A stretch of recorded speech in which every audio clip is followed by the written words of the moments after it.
Let's Do the Right Thing, brought to you by Pashn Media, in association with RadioWorks and Maple Street Creative. This is the LDTRT podcast. It was set up to tell the story of people forging their way ahead in the media industries. I launched a media agency now in its fourth year, Pashn, and I'm loving the journey. I've had loads of great advice in doing so, and rather a lot of it from guests on this podcast. I am still on the mission to gather the best advice, and I wanted the podcast to share insight for others perhaps considering a similar move. I hope it helps.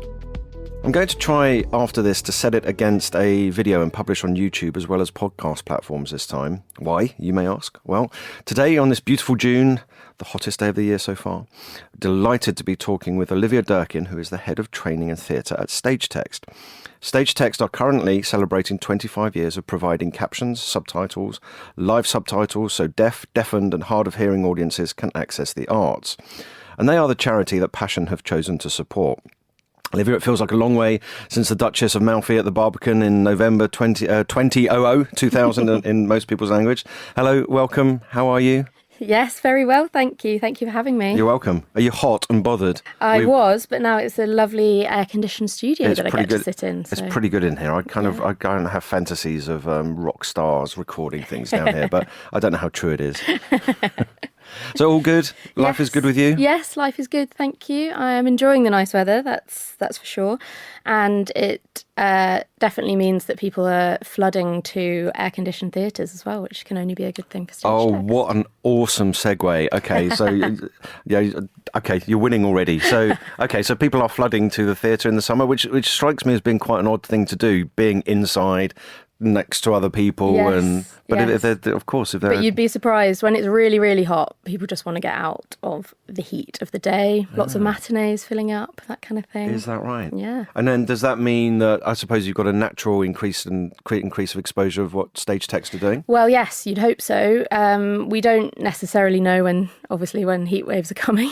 Well, if you knew, you wouldn't be doing this business. Yeah, but we definitely get lots of people saying how grateful they are to be able to go to the theatre when it's hot. So we know that people are using it, which is lovely. Wow. And do you measure this? Do you get increased stories of people coming back to you and feeding back of? It's quite difficult to measure for us because the theatres themselves are the ones that sort of have access to the audiences. But I know that places like the Globe obviously see an increase in last-minute ticket sales when it's a nice day as well. You get to stand outside for that. And then, yeah, whereas when it's raining, a little harder, I imagine. But no, we don't have specific data on that, but it's definitely something that I know I did when I lived in London. I would just be like, right, where's air conditioned and where can I go and hang out for a few hours to get out of this? Could just take a little segue back and could you tell us exactly what Stagetext do that we can frame everything? So Stagetext provides access for deaf, deafened and hard of hearing people to arts and culture. So we do theatre captioning, which is similar to subtitles on your TV. There's screens either side of the stage that scroll what's being said and heard on stage. And then we do live subtitles, which are for unscripted events, so talks and things like that at museums. Museums, galleries, conferences, anything where people aren't reading off a script. And we do digital subtitling as well, which is sort of what you see on your TV, pre-recorded videos with subtitles. On your phone? On your phone, we do anything. So it's like if there's a trailer for a theatre performance, we would digitally subtitle that to make sure that it's accessible for deaf, deafened and hard of hearing people rather than just whacking the words up. There's lots of other things to consider. So does that mean then that we can go to the theatre and download an app and we can see? No, it is different to that. Okay. So we champion open captioning, which basically means that you can sit down and experience an equal opportunity to the hearing people either side of you by watching the captions either side of the stage. And do you get so they're like the dot matrix kind of red LED printed kind of things, and so as a harder hearing person, then you read what's going on. Do you? I don't want to go negative very quickly, but did you get I don't even know how to say regular hearing people complaining about it, or does yes, they less so now actually. When I started quite 8 years ago. Really, isn't yeah, it? Well, you'd be surprised how many people just don't consider why they're there. Quite often people just think that they're there for a tick box exercise and not that someone would actually want to go and see the show who's deaf. I think there is sometimes a bit of a surprise element that deaf people want to go and see a musical, for example, but we do. It's definitely a case of complaints have gone down massively, even since I joined 8 years ago, from hearing people. And it's because subtitles are everywhere now. Yeah. So they're on social media, they're on Netflix, people are much more used to them. And we did some research a few years ago, and we found that the majority of people that said that they were using captions in day-to-day life were the 18 to 24-year-olds. So we're sort of aging into an audience which wants them there and enjoys them. So we're getting far few of that kind of it's distracting complaint that we used to get. And also venues are much better at dealing with that sort of thing. They understand the need for the access. So there's far fewer venues coming to us saying, we don't want to do it on a Friday or Saturday night because that's when we've got the most people in. We're having people do it on every day of the week, which is great. See, there's a so just thinking about my daughter very quickly, though she's got slightly impaired hearing, and being a 15, about to be 16-year-old girl, she obviously stays up way later than we do at night. So she has her TV on, but can't have it on loud because it's it will disturb everybody in the house. But an acceptable kind of level for her would be quite high. Yeah. So she has subtext on, so subtitles. So we see it in the house all the time. Yeah, it becomes very normal. My husband is hearing, and when we were first together, he found it frustrating having to have the subtitles on all the time, and now he doesn't even notice them.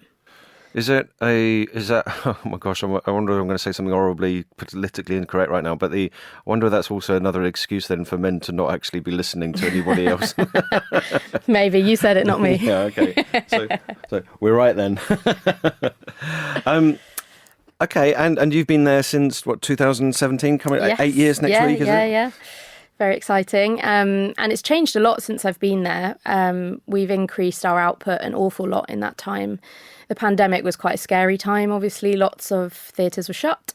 But we focused on other areas of the charity during that time, and our live subtitling and our digital subtitling just went through the roof. So it was a really exciting time from that point of view. And nobody knew whether theatres would reopen and be in normal state. But then they came flooding back, and it's amazing. We're now doing more shows than we've ever done before a year. We're doing over 450 shows a year. When I started, we were doing about 300 shows a year. So it's been a huge increase in that time, and all of that is down to great work by the Stagetext team, but it's also down to a more accessible view from venues and the wider public as well. When you say the number of shows, do you mean the number of events? So, like, I don't know, 7 o'clock, Phantom of the Opera, and then, Is it 400 different? It's not 400 productions. Okay. It's 400 performances. 450, yeah. So our how we work is we sort of go in and do one performance of a run. Right. Sometimes multiple, depending on how much budget the venue has for access. But we're not the only ones doing it. So we also support a further 200 to, sometimes it's between 200 and 500 shows a year that are doing it themselves. And they're just the ones that we're supporting and we know about, and there's far more going on. But it's one of our biggest passions at Stagetext is... Good use. Thank you. We'll take that. One of our biggest passions at Stagetext is... being representative of the number of people that need it. Yeah. So 18 million adults are deafened or hard of hearing in the UK. I know, and I mean, I know because we've been talking about this, but it's an astonishing number. It is, 1 in 3. Yeah, and when you get to my age, these ripe old 50s, some things, it goes way up as well, doesn't it? Well, I mean, there are 3 of us here today and I'm deaf, so that's kind of representative of what's out there. But yes, age-related hearing loss is also a big thing. And so obviously in theatres, that's a huge... part of especially the matinee audience and things like that. But we want to be representative of that figure. So that's our kind of big passion. It's not happening this year. It's not going to happen next year, probably. But the likelihood is 10 years down the line, it'll be a very different picture with all of these people who love subtitles coming up and working in the industry as well. Do you have a greater concentration of hard of hearing people in the performances that you have subtitles running on? Do they know about it? Is there a way of engaging the community and saying that these performances will have... Yes. Yeah. So we particularly quite struggle, as I was saying earlier, to kind of access those audiences. We don't know who's going to be turning up and who's going to be going. But we work with theatres to make sure that they are setting up access lists and basically advertising the right thing to the right people. Because there are lots of different forms of access, and often people are a little bit confused about who might use a BSL signed interpreted performance versus who would use captions. Sometimes it's the same people, and that's the other thing. There's a lot of crossover, but it's quite difficult. So we just promote what we do, and we have quite a large following of users. Caption users is what we call them, and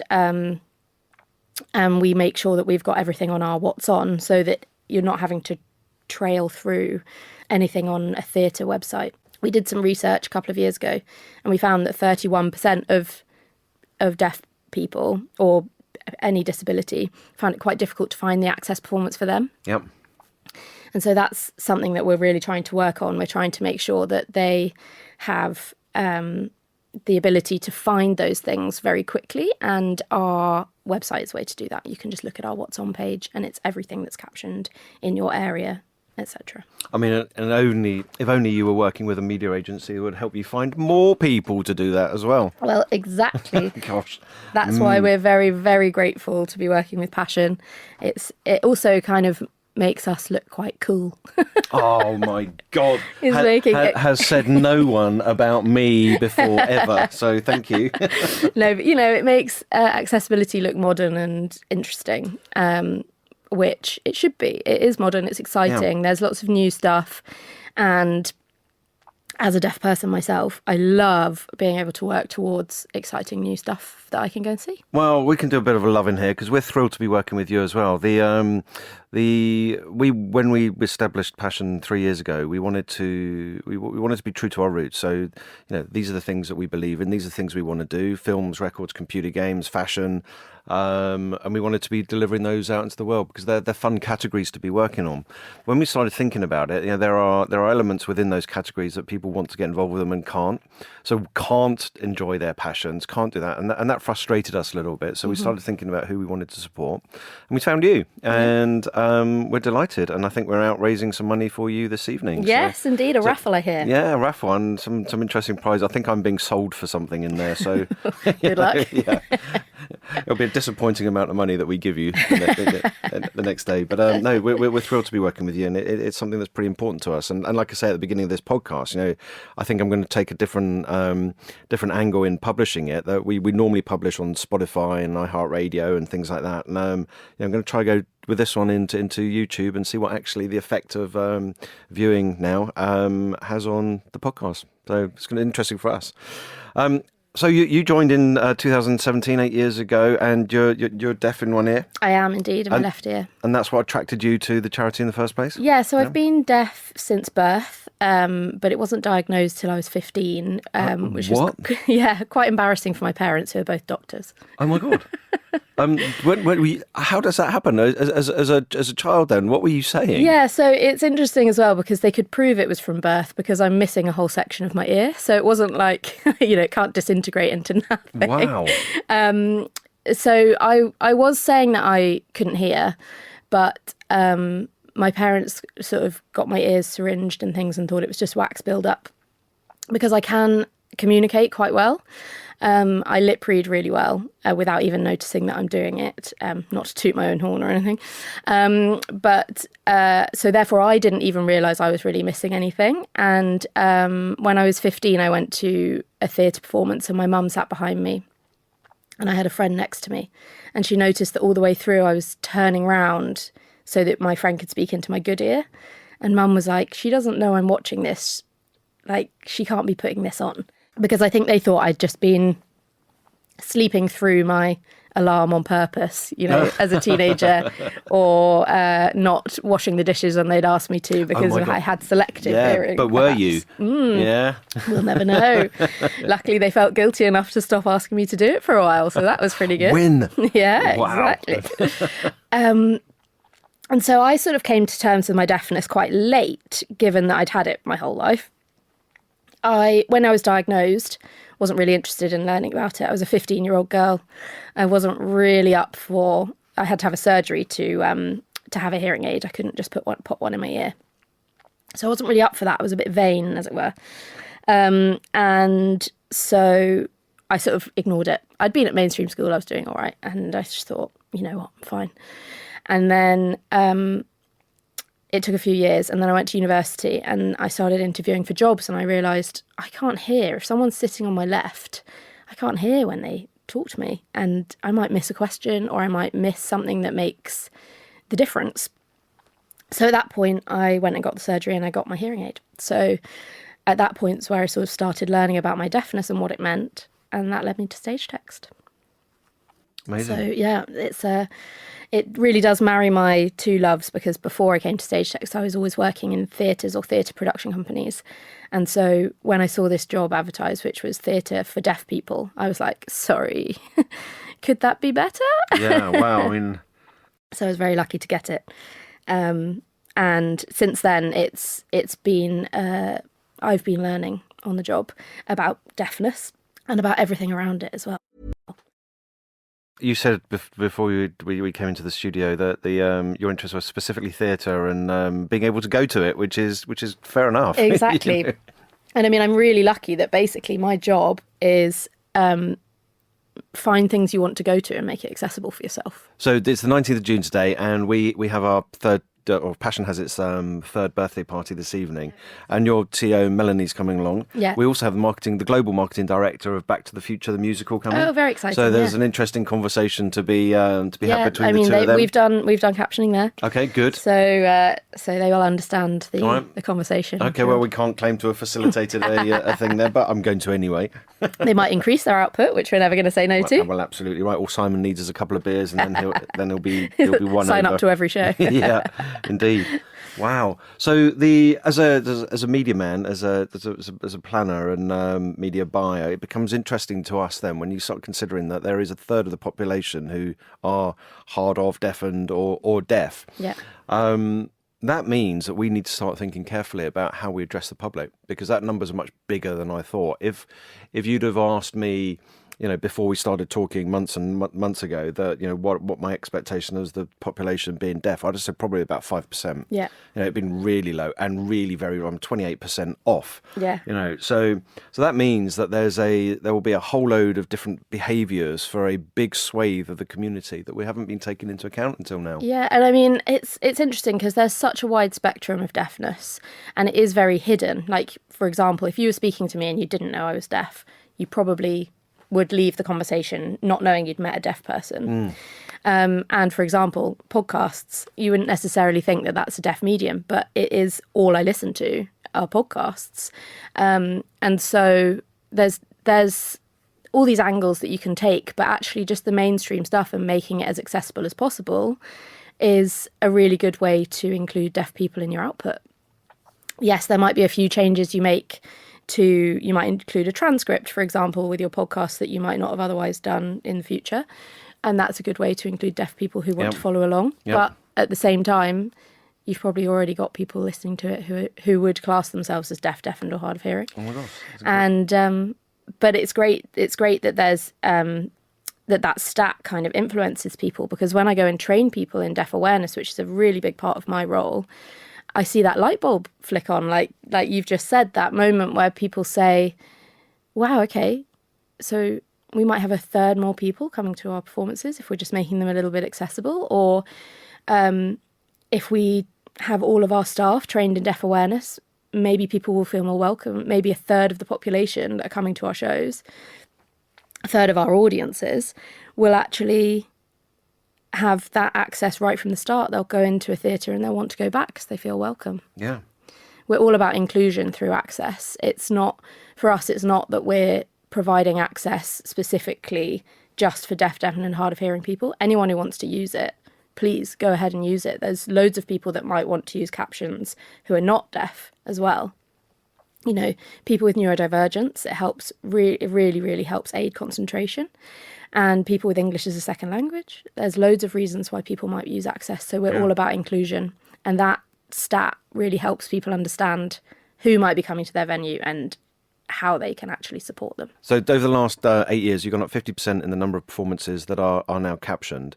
Can you see what's the word I'm looking for? You know, when a graph goes shooting up. Growth? No, exponential growth. Oh, yeah. Okay, growth. Like exponential growth now over the next 8 years. It won't be 50% again. It'll be more like 500, right? Well, we hope so. As it starts getting more adopted by... Definitely. Do we need to mandate something for communications to now be including subtitles, or do you think that it will just naturally happen? Well, it's interesting because there is definitely, I don't know the stats on it, but there definitely are more laws around it now anyway, in terms of commitment statements that people put out and then actually seeing them through. So if you commit to having 80% of your content subtitled as a big channel, if you don't see that through, then you can get in serious trouble. But in terms of at live events and things, it's quite a tricky one because there is the Equality Act, which means that people need to take reasonable moves to making something accessible for an audience member. But there's somewhat a little bit of a blurred line about what that might mean. So maybe, but I think really we just need the commitment from the average Joe rather than something making them do it. And there's deaf awareness periods in the year? Yes, yeah, definitely. We do Captioning Awareness Week in November, which celebrates our birthday. Like you said earlier, we are 25 this year, which is very exciting. Wow. So, yeah, we have a big campaign week in November. And then there's also Deaf Awareness Week, which is in May. And we tend to do some deaf awareness training during that week, but we also try to support venues in doing their own things, whether that's putting on caption performances or just shouting about the fact that they do the rest of the year. So yeah, they're very exciting times of year, and what's great is that quite often all of the deaf charities come together during that time. Deaf and access charities in general come together during those times and really support each other, which is it's a lovely field to be in. It's a very sort of supportive environment. The listenership of this podcast is predominantly advertising type, so people in branding, marketing, agencies, media owners, etc. Is there something that we can do collectively to help this along? I mean, that's a good question. Thank you. And I think, yes, the answer is work with people who already are doing it and try to promote that. So for me, I would say, find someone in your local area who is doing good access and just really champion it. Because for us, it's about people knowing that it's there, because it's quite difficult. It's quite difficult to get to the people that perhaps don't know they need it or don't want to admit they need it. And so if, for example, you worked with a venue that's local to you, or, for example, you were saying you're working with Back to the Future. Mm-hmm. Well, actually, I've said we're not. I want to. Oh, excuse me. You know them. I've known Simon for 30 years and still not yet.